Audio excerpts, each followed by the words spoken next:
Women have the power to transform this world. We can end crime and violence if we all agree to do one thing: share. Let's share our wisdom, share our time, share our talents, share our finances, but most of all, let's share our love. This is the Female Solution. Peace, family.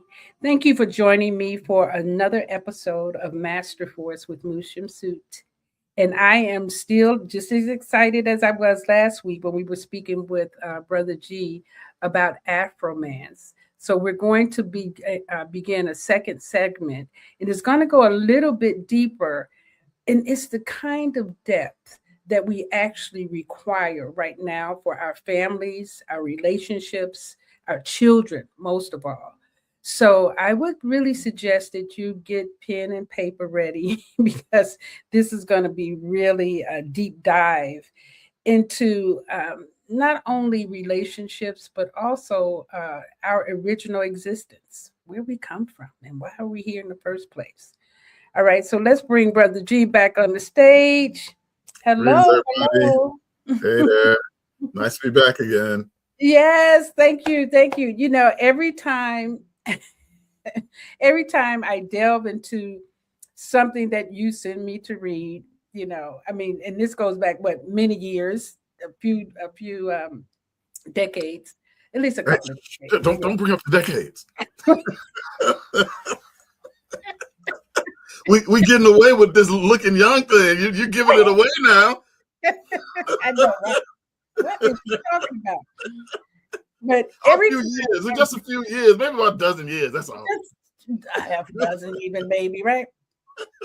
But when I start looking at this stuff, Brotha G, it just really inspires me. First of all, who has time to actually appreciate and study this type of information, and yet it's required so that we can move forward with our families, right? And our community, you know. So I just want to thank you for coming back again and letting us participate with you. So, you know, in our last session, we talked about the shades of Memnon. So if you guys missed that, you know, please check that out. And but this time we want to get more into Afromance, right? And more of what that is. So let's start here with you telling us about this. What is Afromance?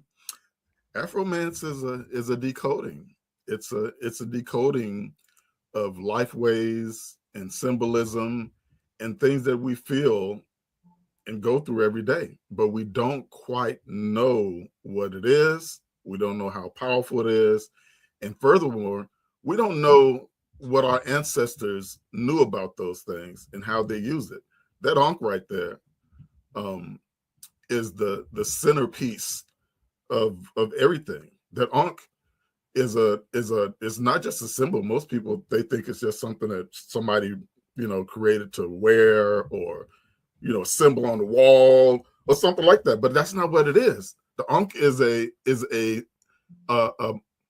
is a symbol for something real, and it's a symbol for chemical signals that the human body give off, particularly the Black human body, and that's what makes all the difference here with this.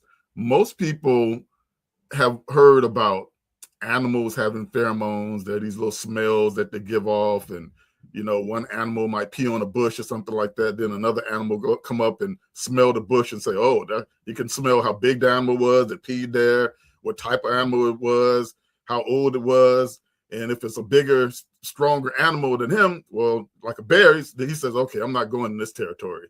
I don't even have to see the bear. The scent will tell me turn around, predator. It tells you to turn around." And most people don't understand that humans have pheromones too. Yes. We have pheromones also. And the pheromones operate in an extraordinary way that our ancestors knew very well what these chemical signals were. And here's the kicker about this, y'all. chemical signals work with us the same way they work with other animals. It is a pre-conscious, a pre-social, a precognitive signal that has extraordinary meaning to you. And if you know how to manipulate those signals, if you know how to apply those signals, you can make a world of difference. This is the reason why with the Kemetic symbols and all the on the walls and everything, you always see the deities, what they call the gods, but we call them the Neteru. You always see them with the Ankh, putting the Ankh. They carry the Ankh. There's 3 places where you see the Ankh. They carry them by their side, hanging by their waist. And when they're sitting down, the Ankh is in their lap. Ankh is in their lap when they're sitting down. And the third way, which is the most, the way you see it most, you see one of those guys offering the Ankh to the nose of a human being, but particularly the king. That they were offering it to, because these chemical signals, they give you the signal for human beings. This is so mind-blowing when I found out about this. But the greatest things that chemical signals do for human beings is to inform you with these chemical signals so that you can act more humane. That is the biggest thing. And it's tied into how we mate. The surefire way to see how any type of animal or creature, what the essence is how they mate and how they raise their young. That tells you that gives you the baseline about what type of creature it is that you're looking at, and what do they do? How do they go about the mating? And how does that result in young? So these chemical signals are tied to our reproductive systems, right? There's 3 of them, very extraordinary. One of them is called estrotestosterone, and estrotestosterone, very, very interestingly, it comes from women, all right? It comes from women, and it goes through their body odor system. They call it the apocrine glands.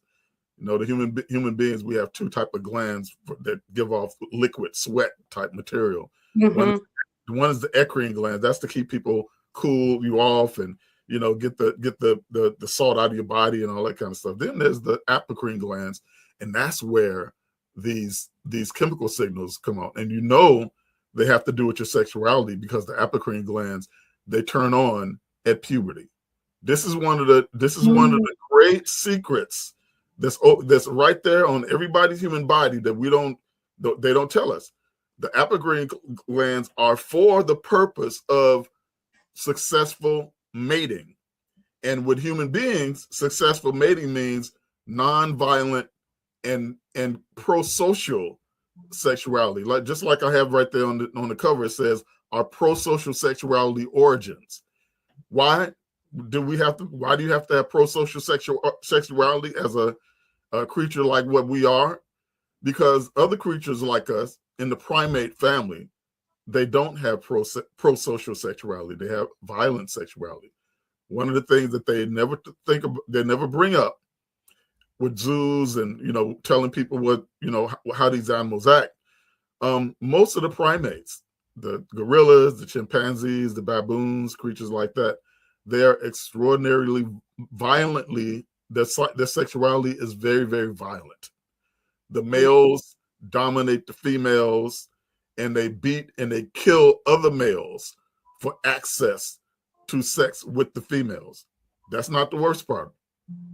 The worst part is when an alpha male takes over and he defeats the other alpha male. All right, he tries his best to kill him, but if he can't kill him, he'll try to run him off. First thing he'll do is he'll grab the babies of the alpha male that he just killed, and he will kill them. I don't care how many of them there are. The females have to endure having their babies snatched out of their arms and dashed against a tree or bitten to death, get their throats torn out, all these kind of terrible things. And this is to make the females go into estrus, get back to where they can mate, so they can mate with him. Oh.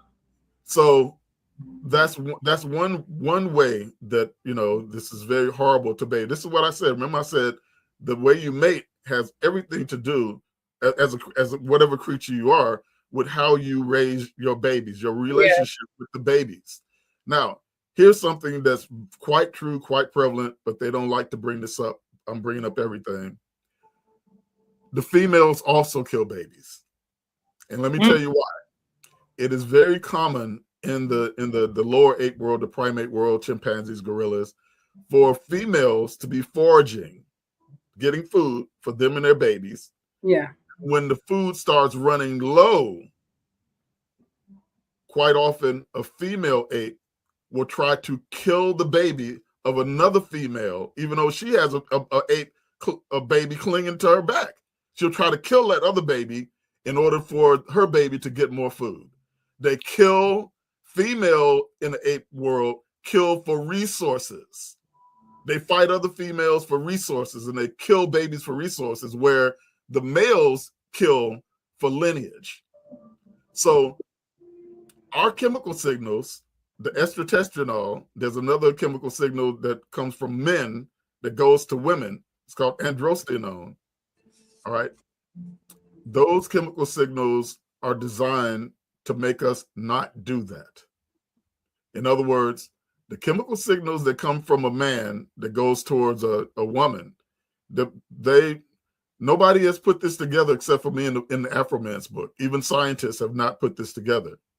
They have not been able to figure out, because they weren't looking at us, you know, the original people, who we are and how we might be connected to, you know, nature, the nature and how we evolve. That's now, right. Here's the interesting thing. What was very curious to me when I found out about the androstenone, I found out that the androstenone, when women smell, they inhale the fumes of this androstenone that comes from the underarms, the groin, a couple other parts of the male body. And what it does, it makes them feel calm, and even more importantly, it makes them very generous. Now, tie that back to what we just discussed about when the females, when the food start getting low, that's when they fight. They fight over resources, and they fight and they kill over resources. Now, why do I say they kill over resources? They will kill another female if the female puts up a big enough fight against her for trying to kill her baby. Yes. Right. So we come from a lineage way back. Human beings were creatures similar to this. We were creatures, we come from primates that were similar to this. And so we had to, in order to be human, we had to have chemical signals that are pre-conscious, pre-language, pre-cognitive, to get us to act right, to get us to not kill our babies and not fight over resources, particularly in the female realm, right? To this very day, in you know, in the primate world now, the females are very sneaky with the way that they go about this. They don't have the muscles and the big, you know, aggression that the males have. So they tend to be very sneaky, like pushing people off of branches, you know, off a cliff, right? Yeah, they tend to be very slick about the way that they do their violence. All right. Mm-hmm. Now, some of y'all might equate this to some women that you know. We're not going to talk about that. All right. But do you understand what I'm getting at here? Okay. So when the males smell the estrotestosterone that comes from the underarms and the groin and the bodily fluids of women, estrotestosterone makes a man calm. And then get this, it makes them horny. It makes them more prone for mating. But the scientists are scratching their head about this, because no other animal is like this. When a male human smells estrotestosterone, he gets in a mating mood, but he gets in a Barry White mood, right? Okay. Not Barry White. Oh, yes, indeed. Yes. He gets into a sweet talking mood. He gets into a I'm gonna take care of you mood. He gets into a mood where he's trying to convince the female, not with violence, that you should come and be with me, baby. All right. That's Yeah. what he. So it is a estrotestosterone. Now I want all women to really listen to this. Estrotestosterone is an anti-rape pheromone. It is an anti-rape pheromone. When men smell estrotestosterone, it tells them not to react violently with their sexuality. Why? Because the ape prototype, where we came from, acted violently with its sexuality. And in order for us to be humans, we have to cut that out. So the other reason why, there's two other things that the estrotestosterone does to men. It makes men creative in a way that will be beneficial to the community and not just to themselves. How do we know this? Everything that I'm telling you about, it's in my book. I have the scientific research in the book where they actually did research where they put these smells underneath people's noses, right? Men and women, and they gave them these psychological tests. For anybody that's, been in study psychology and stuff like that, you do these greed tests and you give, altruism tests and stuff like that. And so they put the resources to be creative in the hands of men. And they told them, okay, now we want you to be creative where it's going to help this lady in the society, these kids over there, or you're going to be creative where it's going to get you paid. All right. When they gave them that choice with the estrotestosterone breathing, they were more prone to do something creative to benefit the community. The third thing that estrotestosterone does, it makes men want to get along with other men. Now, roll back now what I said about the apes. Mm-hmm. When they want to mate, the first thing they do is start fighting the other males. They go toe to toe to rip their throats out so they can get access. So estrotestosterone comes from a female, and it's designed to make a male human not act that way. And the third one is maybe the most astounding one. The third chemical signal is called hexadecanol. They call it hex, H-E-X. And hexadecanol, everybody carries hexadecanol all throughout your body, particularly the Black human body. But miraculously, the place where hexadecanol is most pronounced and most expressed is on the scalps of newborn babies. And what does hexadecanol do?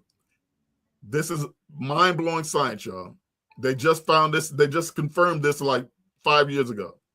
When a male human smells hexadecanol, it makes his testosterone and aggression go down.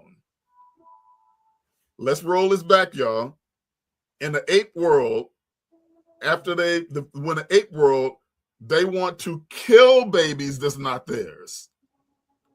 Hexadecanol makes a human male want, no matter whose baby it is, when he smells the baby, it makes the human's male's aggression tendencies go down. And not only that, this is where hexadecanol is very interesting.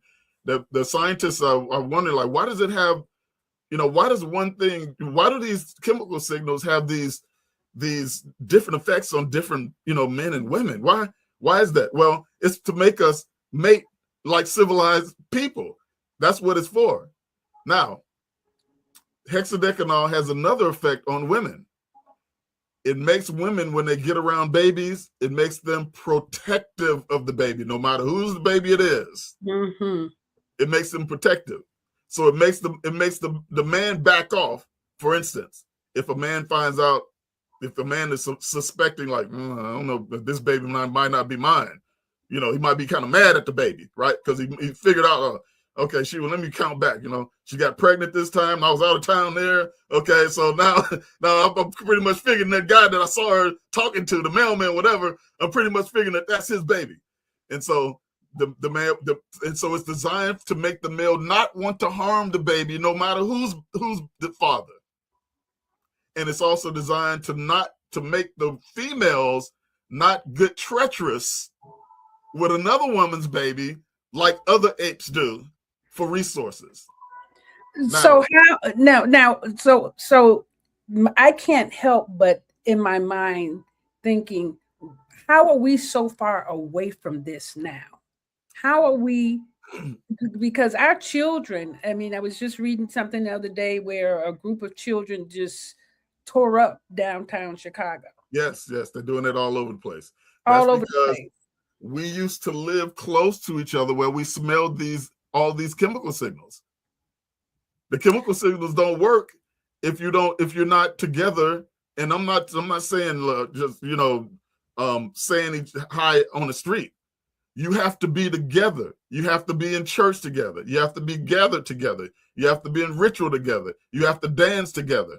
You have to be together the way that we have traditionally been together from time immemorial until we got to these days. Y'all remember now, particularly the way African Americans always lived up until recent times, right? Mu Shemsu-t, you and I are old enough. We won't talk about how old we are, but we're old enough to remember them low light dances in somebody's basement. Man, yeah, the red light, yeah. We are old enough to remember those things. Those things were extraordinarily crucial in order to, from teenage years. Now, understand what we're talking about. This has to happen as soon as you get to the point where you have the capabilities of bringing children into the world. You must mix these chemo signals together. They must come together for you to develop. We're incomplete human beings, right? We're incomplete human beings. A male human is incomplete without smelling estrotestosterone. Let me get a little bit deeper about estrotestosterone so everybody will really understand how important this is. The AND, the androstenone, it is a derivative of testosterone, comes from men, right? And when a woman breathes in the androstenone, it has several extraordinary effects on her.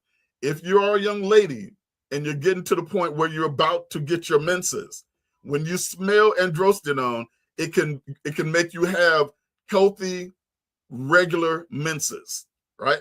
It's a jump starter for your menses, a jump starter, right?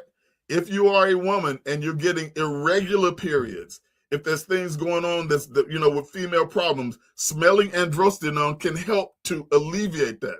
What I'm trying to tell you all is that we are incomplete without these chemical signals coming from our complementary counterpart of the other gender. Now, here's the miraculous part. When women breathe in androstenone, the androstenone goes into their bloodstream and it gets absorbed by a woman's ovaries. I'm telling you how estrotestosterone is created. Oh, wow. The androstenone goes into a factory that's inside of a woman's ovaries. What else is inside of a woman's ovaries? Your estrogen. The androstenone that comes from a man mixes with the estrogen that comes from a woman and creates a whole new chemical compound called estrotestosterone. Estrotestosterone has only one reason for being. It has no effect on women, none. It only has effects on men to make men civilized. That's the only effect that it has. The only effect. That's what it's designed for. And you cannot make estrotestosterone unless you have access to androstenone. Oh my goodness. Right? You cannot effectively make androstenone. I'll put it this way. Women also make testosterone and they do make some androstenone. But if you you have plenty of places inside your own female body where you need that, right? You need that androstenone. So in order to make healthy estrotestosterone, you need to have excess androstenone that you get from men. You have to get that from men. You can't make it in the lab.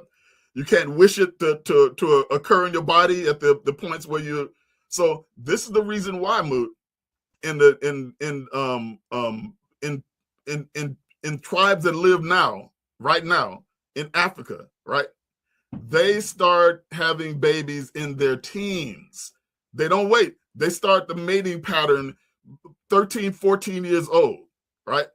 They start having sex at that point. Why? Because guess what? Once these chemical signals flow, imagine it like a figure eight, right? Imagine if the chemical signals like a figure eight. Once these chemical signals flow, not only do they make you act right, they make you act like a civilized human being, okay? Not only that, but it greatly strengthens your whole reproductive system, which makes you have healthy babies.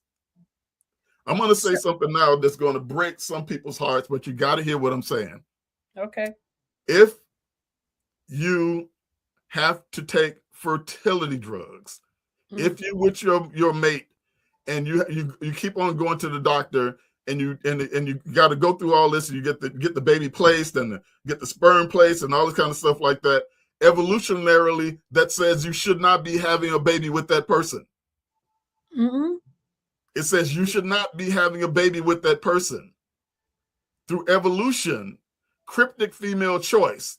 That's the other part of this is cryptic female choice. That is the ability that women have to do inside of their bodies what the males apes would do outside. The male apes would fight each other and kill the babies. Well, inside of a woman, she takes in sperm from different males and she makes a choice. This is miraculous, y'all. This is as miraculous as the chemical signals. The inside of a woman's body is designed to peacefully root out the violent males, the horrible violent males that want to kill babies, right? That's the reason why, y'all. It is criminal.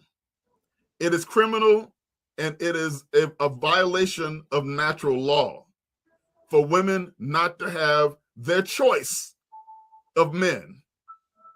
Because when women are dominated and men make them have, the medieval thing where some lord might give his daughter to some other lord's son, to solidify, that creates psychopaths. The woman doesn't have the ability to edit out the psychopaths. I just told y'all, everybody keeps on trying to figure out why it is that some people in the world act the way they do. Well, if you look at these people in the world who act these barbaric ways and you look at their history, they controlled the women and kept the women from exercising cryptic female choice. So she had no choice. Her inside of her body could not reject the sperm of an evil, terrible man. She was forced to have babies with that evil, terrible man. Wow. And therefore that creates monsters, that creates psychopaths. Not only male psychopaths, it creates female psychopaths who want to sacrifice other people's babies for theirs. And then it even points back to the social experiment that they did on us in 1970, where they took all the fathers out of the house. Yep. And so, the androstenone, whatever that, all that's gone. Yeah, androstenone. It's gone. Yep. And you leave the female, the woman, and still having to take care of everything in the house. But then that energy, that pheromone, that's not available to her now. It's not available to her. And let me put it this way, Mu. It is available to her, but it's available in dangerous and illicit ways. Yes. She goes out. She doesn't understand. Mu, this is what I'm trying to tell you. Right now, we're having a lot of problems with sisters online just showing everything. Yes. Just not having any type of like class or anything like that. Yes. What I'm trying to tell you all is that these women are starved for androstenone. There's a practice that's in my book. I forgot the name of it right now, but there's a practice all over the world, particularly in ancient societies, where when things get tough, women show their vaginas. Women flash their vaginas. Okay, right? Hold it right there. We're going to take a break. and come right back there because I want to hear the full meaning of that. Let's go to a commercial break. We'll be right back. Thank you. On Saturday, April the 18th, we invite you to join us for a full day at the Master Force Leadership Summit 2026. We will have a great time with morning meditations, breathe with me sessions, micro workshops, and an abundance of nurturing and support to move our community to the next level of Ubuntu, prosperity, and sovereignty. Get your tickets today on Eventbrite. We look forward to seeing you. Thank you.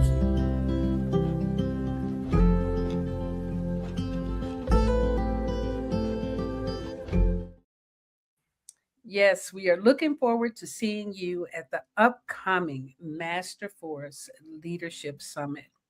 And this is a free event, so just go over to Eventbrite and reserve your spot. You will be excited for all of the information that you'll be given because we are having a conversation to revive our community one person at a time. And this information that you're sharing here, Brother G, is really useful because this is what we need to be teaching. Especially, I don't know, are you old enough to remember when we used to have home economics classes? Not only did we have that, but we had shop class. Yes, right. So in those classes, you were talking about how to maintain your home, how to do laundry, how to sew, and now it's all about how can you run a corporation? How can you follow orders to make sure somebody else's manufacturing company is running, right? And then you have 300,000 Black women last year who lost their jobs. Yeah, we're going to do something about that. Oh, yeah, we're definitely doing something about that.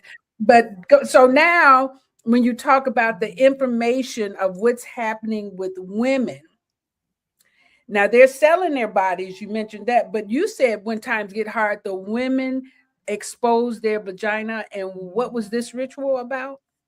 In old Europe, pre-Indo-European, right? There were people there before the white people that we know. Yeah. They found these artifacts all over the place. These artifacts indicated that there was extensive matrilineal or matrilocal communities over there, right? They dug into the ground, they looked into the artifacts, they saw no implements of war, they saw no implements of torture, they saw nothing but that, but they saw a lot of indications of the presence and the power of women. And one of the things that they found was something called the Sheila Nagig.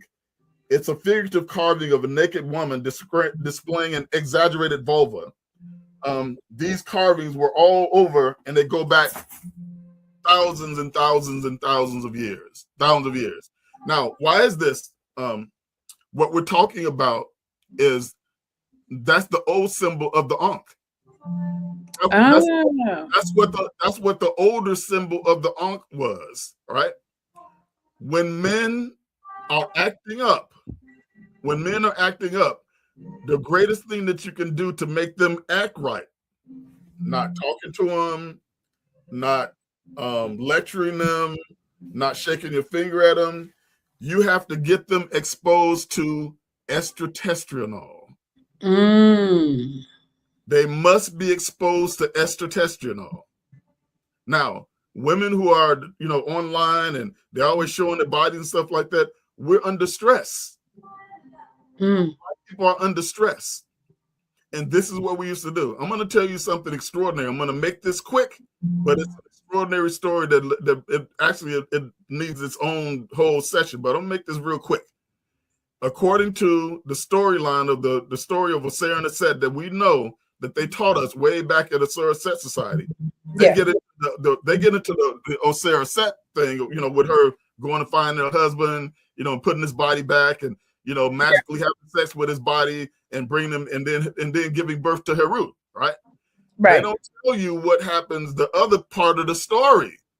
That's maybe even more important. They don't get into that because it's controversial and it's bad enough that she she revived the mummy and had sex with this mummy, and made a baby. That's bad enough, right? But it's way more. To put it briefly, Set and Heru had fought each other to a standstill. All kinds of stuff happened, some sexual stuff that I'm not going to get into right now. Anyway, they ended up in court before all the gods, all the deities, they were the people in the jury. Ra, the sun god, was the judge. And they were making their case, to Ra as the judge. He was about to rule to see who's going to take, Osea's place. Then from out of the audience, a little baboon god, a baboon god, a primate god that represent the ancient primate levels of human reality, stands up and says, Ra, you're not equipped to do this judgment. I can see you right now. Your shrine is empty. Yeah. Just by saying that to Ra, Ra gets all kinds of mentally discombobulated. He gets weak, and he stumbles out of the courtroom just from this little ape saying that to him. He stumbles out of the courtroom, and he's going back into his judge chambers. He's out of sorts, right? He's not something about Babi, the god. That's the baboon god, Babi. Something about the presence and the power of Babi sucked his mental capacity away. Now, all the rest of the gods, they surrounded Babi and they kicked him out. Right? They kicked him out of the court. How dare you say that? How dare you curse Ra like that? Get out. So they kicked him out. But he was still messed up. Then from out of the crowd of the gods, Het Heru rises up. She sachets with her little fine self back into the chambers of Ra. She does, and now I'm not exaggerating here, y'all. One day I'm going to really outline this. She does a sexy dance in front of him, a very sensual dance in front of him. And then she exposes her vagina to him. All of his mental capacity comes back. And the first thing he does is go, ha! He laughs with joy. I can imagine, right?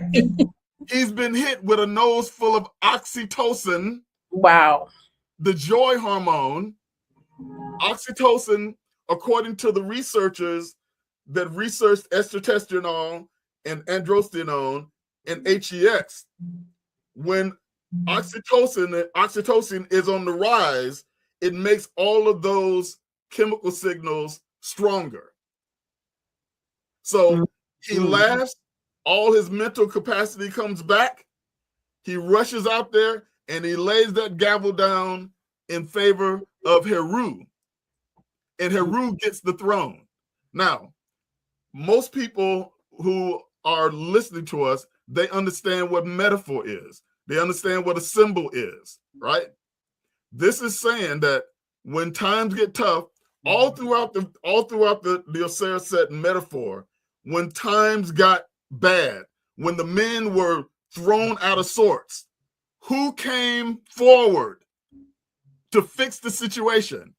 And what did they use to fix the situation? Wow. Right? When Osiris was taken out by Set, who came and got his body, and what did she use to create Heru? Right. She didn't put his body back together and not have sex with it. She put his body back together and had sex with it. Right? Mm-hmm. There's other sexual things that's a part of the storyline, but I'll put it this way. The storyline of the Osiris Set metaphorian says that when times get tough, when something happens to a civilization of people, only the women have the ability to pass off the estrotestosterone and make men right. So the message is, if you don't like what men are doing, if men are offending you, ladies, if men are doing things that if they're sexist pigs, if they're doing all that stuff. Well, some of us are not sexist pigs. And if you make sure that those of us who are still on the team doing what we're supposed to be doing, make sure we get plenty of estrotestosterone. And we will do our job.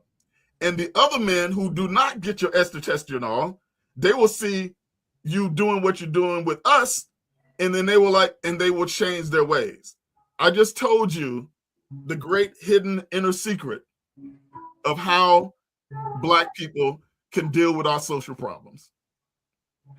So now bring that back to the Ankh itself, though, because you did mention how it was a representation of the female vagina, and then also how you talked about how when it's presented to a king, to his nose, bring all of that back so we can understand how this wraps up. The Ankh is not just the vagina, but it is the pheromones. It is the chemical signals that come from the vagina. It is the chemical signals that are created by the male gonads, and it is the hex, the HEX, the HEX, all together, all in one thing. When you're smelling all those things, men and women, then you are breathing in civilization. You're breathing in civilization. An astounding thing. This is, I told you what happens when I do this type of work. All the time things pop up, 1,000,000 to 1 to tell me, that I'm doing. I'm going to send you the actual research that came out 2 months ago, where some researchers found out that when elite people live elite lives, it changes their brain structure. They actually lose white matter, and a part of their brain, the part of their brain that opens you up to empathy for other people, gets downgraded.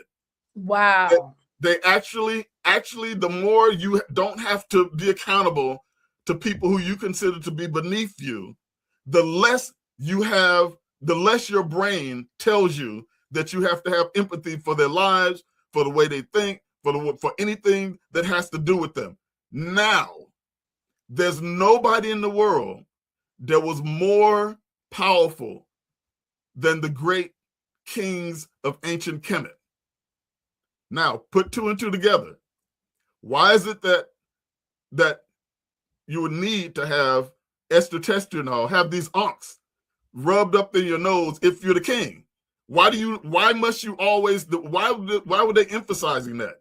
They were emphasizing that because they knew about, there's something in the Bible that says, a rich man has a chance of going to heaven like a camel going through the needle of a, like the thread, something like that. That's because they knew this phenomenon. This is a phenomenon that's been a part of the world forever. It's been a part of the world forever. It's something that our hunter-gatherer people actively mitigated against. If a hunter, somebody that came in and caught the most game, particularly man, caught the most game, and he's big, he's got his chest puffed off, he might have got the biggest animal or whatever, throw it down in the middle of the tribe, he's got his chest puffed up. Immediately the people will gather around that meat and say, it ain't that, it looks kind of plump, it's not all that, man, that meat ain't, we saw a bigger animal than that last year, didn't we? Yeah, man. Let's just divide it up, man. Let's not talk about how big and bad you are for getting it, because they knew that if you put somebody up above other people, if you elevate somebody up above people, they tend to get these tendencies. Now, the Kemetic people were the great mind hackers. The reason why the Kemetic people lasted for 3,000 years and why we African American people lasted through all the things that we went through up until these times is because they had the Ankh. They applied the Ankh. When the king would become the king, and periodically there would come in sexy women would do these dances for him. They would have sex with him. They would make sure that he had this estrotestosterone all up in his nose, okay, so that he will maintain his empathy. What's the saying? Remember where you come from. Remember where you come from. Yeah. Yeah, you Well, don't have to be above anyone to serve them. Yeah. And nothing will make you more cognizant of that than estrotestosterone. It immediately tells you in a nonverbal way. So our ancestors had Afromance is about the fact that the people that kept the Ankh tradition, the traditions that made you civilized more than anybody else in human history, is not Africans on the continent now. It is us. Funk is the Ankh. Funk is the Ankh. Oh, Funk is the Ankh. Funk is the Ankh. But you know what we did? We allowed ourselves to trade the Ankh for the cross without realizing that the cross is patriarchal, is strictly male, Father, Son, and the Holy Ghost. That's only halfway there, though, Moot. See, it's the genius of us.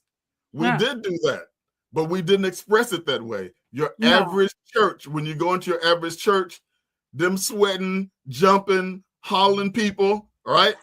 Their churches are not like the churches of the white folks and other folks that taught us. Why? Yep. Because we knew instinctively, even though we were saying Jesus Christ, even though we were pointing at a cross, we knew to stay civilized, you had to have the funk. Let me tell you a quick story. My uncle in the 60s, my uncle got killed by some Ku Klux Klan people in Decatur, Mississippi. They threw him in front of a train, tore his body into pieces. Wow. We were in such grief. The women, particularly his wife and his daughters, they wanted to kill themselves. The men, I was just a little baby child. I didn't understand exactly what was going on. I just knew the women were very, very sad, and everybody was sad, and the men were infuriated. They were plotting to go across town and try to get these white men. Other older, wiser people said, no, if y'all do that, you're going to start a war that we cannot win. Other people are going to get killed. If y'all, we're going to have to find another way to do this. We went to church to my uncle's funeral. Those people in that church, the organs, the singers, they lifted us up. Yeah. They lifted us up to such an extent, right?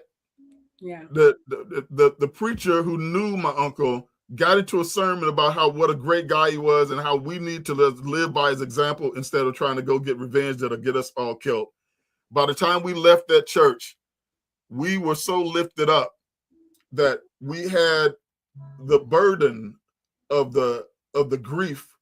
We still felt it, but the deadliness of it was sucked off of us. Yeah, it wasn't so heavy. Yeah. It wasn't so heavy. And it was due to the presence. When you get together and you sing together, scientists know that it syncs up your heart rate, it syncs up your brain waves, it syncs up your attitude. It raises your vibration. Absolutely. When we have a miraculous thing, and it's this essence of soul music. When you get a group of people together, something called entrainment takes place. And entrainment means if you have two clocks, if you have a bunch of clocks, right, put together, and they're set very, very close to each other, but they're slightly off, when you have a master clock that ticks harder and louder than the other clocks, you can leave for a few hours or a couple of days, you can come back, and all the other clocks will be ticking in time with the master clock. The same as when women that live in the same house, how their menses sync together. When we are in grief, the best thing we can do, when we're in hardship, the best thing we can do is get around people who themselves have not been crushed down through our particular personal thing. We get around them and their thing will lift us up. And it's not just the brain thing, but it's the estrotestosterone. It's the androstenone, right? It's the babies. It's the babies in there with the hexadecanol coming off of their little heads and off of their little bodies, right? This is all what this means. The only way you're going to stay civilized and not go through what a lot of Native Americans went through when things went wrong with them, they would just go sit in the field and die. All right. We were able to endure because we kept the chemical signal triad. We kept the chemical signal triad going together. So what's the triad? The triad is the chemical signals that you breathe in. The second one is the music that entrains you for upliftment. And my latest, and this is something that nobody knows, I'm announcing this to the world right now. I'm going to send you, Moot, the new essay I did about my latest breakthrough, which might be my greatest breakthrough. I think is that the one about monogamy? I was gonna say you just sent me one. Nobody has seen this. Nobody has seen it. I let my large language models, meaning Rock AI and Gemini and ChatGPT, looked over this paper I wrote, and they said this is the greatest thing I've done in terms of what they call my guardian niche series of theories. Right? Wow. The third one is flavor, savory, good flavor. Here's the way it goes. They gave us garbage to eat. Yeah. And we turned it into delicacies. Yeah. We didn't just turn it into delicacies because we needed the nutrition. We needed nutrition, but we come from a tradition that goes way back to evolutionary times. And this is how it worked. In evolutionary times, we became civilized through our relationship with a bird called the African honeybird. African honeybird would lead us to honey. And we're talking about human beings who were pre-human, right? This is a relationship we've been going through for thousands of years that really led to us becoming humans with this bird. No other relationship exists like this in nature, where a bird comes from tree to tree, tweeting to us saying, I know where some honey is. I know where a hive is. Follow me, follow me. And then we follow this honeybird. We get to the hive. The honeybird cannot crack open the hive. He needs a human to do it for him. We crack open the hive, right? We get the honey out. We take part of the hive and give it to him because he likes to eat the wax and the larvae inside of it. We take the honey and we eat everything. The larvae is what we use to grow our brains. The larvae is what the human beings have, the brain, the big brain, the abilities we have with our brains because we ate insects, particularly bees. We ate the larvae of bees. Now, that's only half the story. My theory, which these language models says is the most, it answers the most questions about ancient evolution than anybody else. In other words, according to these large language models, I have stumbled into being the most effective paleoanthropologist on Earth today. I solve problems about where human beings came from, who we are, and how we got to be because the chemical signals led me to all these other things. So to make it brief, the reason why we cook food, right? You have to go through a hell of a thing to want to be a primitive creature and learn how to take flame, right? Everything in the world is scared of fire, right? You have to be nobody else has ever been able to figure out how human beings started cooking. Human beings started cooking, according to my theory, because the savannah in Africa is a place where frequent fires take place. Most of the time, lightning strikes. Then fire will take place and just burn up part of the savannah, right? It burns trees. In these trees are these hives. And when the hives get cooked, and they come and they collect from the hive, once that flame gets on that hive, it turns it into a super delicious, savory treat. Wow. It's the same thing that you like when you sear a steak or when you bake bread. Yeah, yes, right? yes. That coating of savoriness gets on it. Yeah. That is the only thing that would have made a primitive creature overcome his fear of fire, right? That's for the flavor. But the flavor is only half of it. See, this is how this all fits together. When I found that out, when I did the research and I did the research and I found out that these people, that the honey hunters that live in Africa today, one of the greatest things that they love to do is not, they do eat the honey raw in the larvae raw. They eat it right there on the spot. But what they do is they bring it back home and they cook it. Why? Because they said it has an extraordinarily delicious, savory flavor, right? Now, Mu, this savory flavor flares up the prefrontal dorsolateral part of your brain, the brain that mostly makes human beings human. By tasting that savory flavor, it makes this part of your brain that makes you human flare up. It gives you more savory flavor, makes you have the ability to have forbearance, and everything that it takes to be a civilized human being gets amped up from eating stuff that has a savory flavor to it. Wow. So the three prongs is the chemical signals, the ritualizing and being together. And what are Black people known for? Savory flavor. Oh man, right? the food, the music, and the dance. Well, all of that put together is the reason why these are all community. You're talking about community. And it's what made us. What made us from lower apes. Moot. The exact same time when all this was going on, the years, the hundreds of thousands of years, the exact same time while human beings were engaged in these early activities that I'm just describing, human beings, when we were early human beings, we had very ape-like faces. One of the things that we had these big fangs, big fangs, right? Big fangs that the males used to use the same way that the apes use in the world now, to bite each other. The more we ate this savory flavor, the more these chemical signals flared up in our body, the more we learned ritual and being together, the more it made our bodies change and made us change from ape-like people into what we are now. Wow. Right? This is also really fascinating. Yeah. That's not in my book, but I'm going to put it in the book because I can update the book. And but you'll find things that are just as profound inside of Afromance. But this is my latest, and some say, according to the large language models that I utilize, it's my greatest. But I have things in there about why it is that Black people in Africa didn't kill all the animals, the big animals.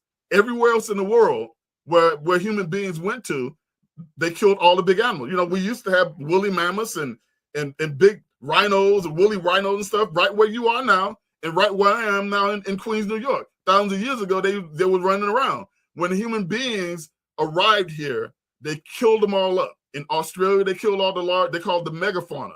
They killed the megafauna all over the world except for in one place, and that was Africa. Why didn't they kill them in Africa?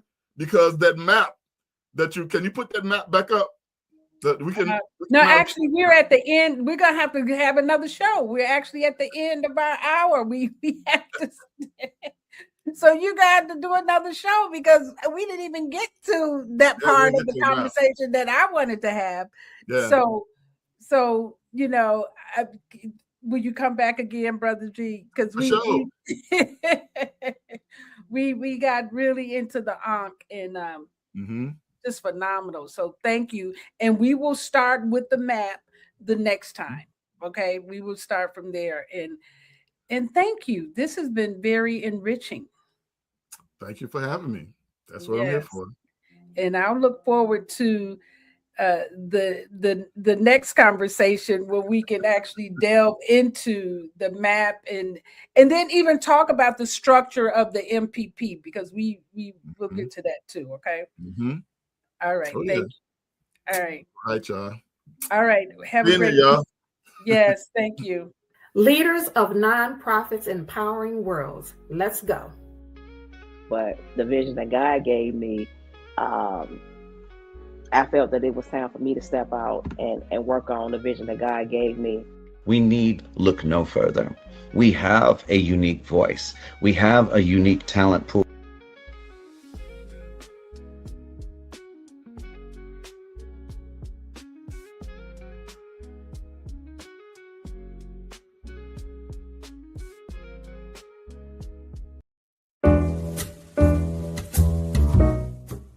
We've come to the end of our show today. If you missed any broadcasts, go to our website for the audio and video archives at www.thefemalesolution.com. On behalf of our team of radio hosts, I'd like to thank all of you who participated in today's discussions. And to our global family joining us from all around the world, we say thank you. To our family in China, xie xie. India, dhanyavad. Japan, arigato. Korea, kamsamnida. Russia, spasiba. Germany, danke. Poland, dziękuję. France, merci. Spain, gracias. Italy, grazie. Egypt, shukran. Ghana, madasi. Nigeria, eshe. South Africa, Ngiyabonga. Senegal, Jaref. Kenya, Asante. Israel, Toda. Pakistan, Shukriya. Afghanistan, Tashakur. Saudi Arabia and Palestine, Shukran. Assalamu alaikum wa rahmatullahi wa barakatuhu. Thank you, and may peace be upon you and the mercy of God and God's blessings.